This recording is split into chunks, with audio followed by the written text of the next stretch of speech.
النهاردة هنجاوب على سؤال: كم مرة ممكن الست توصل للأورجازم؟ احنا طبعا عارفين ان الراجل بيوصل للأورجازم في العلاقة الجنسية مرة واحدة بس، وهو لو شاب صغير وجسمه نشيط وكده ورياضي وكده ممكن بعد ربع ساعة نص ساعة ممكن يعمل علاقة تانية.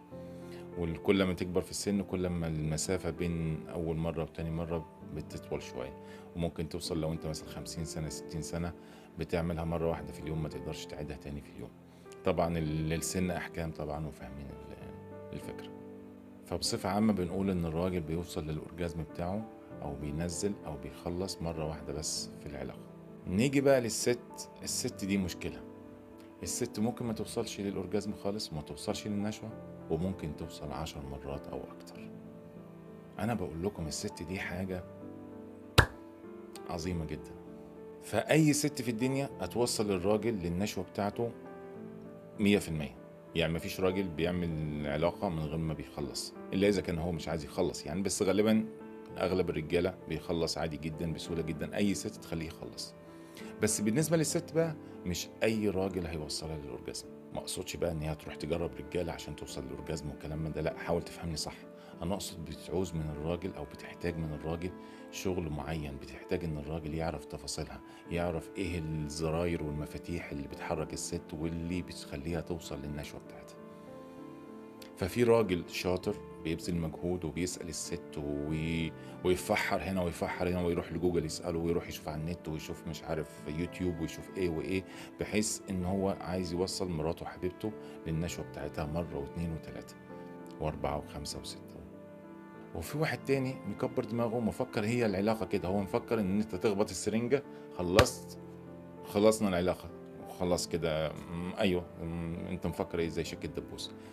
فعلى حسب الراجل على حسب الست ما تستجيب. فانا بسألك بيني وبينك كده، انت انهي راجل في دول؟ الراجل بتاع السرنجة تك خلاص، ولا الراجل اللي بيظبط الشغل وبيوصل الست للنشوة بتاعتها مرة واثنين وعشرة وخمستاشر؟ فانت دلوقتي يا سيدي عرفت ان الست ممكن توصل للنشوة مرة واثنين وثلاثة واكتر. فانت لو وصلتها مرة للنشوة ما تفكرش ان مهمتك انتهت. مرة واحدة غير كفاية.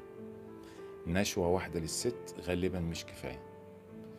أزيدك معلومة كمان صغيرة: النشوات بالنسبة للست، النشوة بتختلف من واحدة لواحدة. يعني ممكن الست توصل للنشوة وتبقى النشوة صغيرة كده، هي ما حستش بحاجة أصلا، ده كده بص فتح كلام، احنا لسه بنفتح، لسه بنسلك سناننا كده.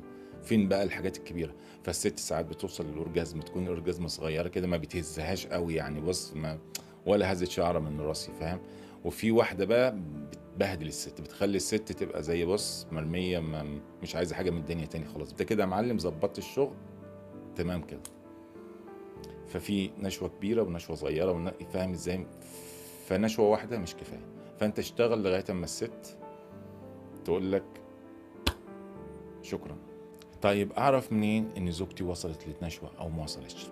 يا حبيبي ما تسألنيش انا، اسألها هي.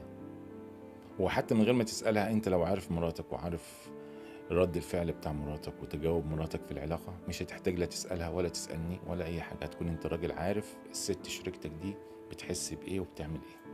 فوق بقى، فوق بين اللي أنت بتشربه، فوق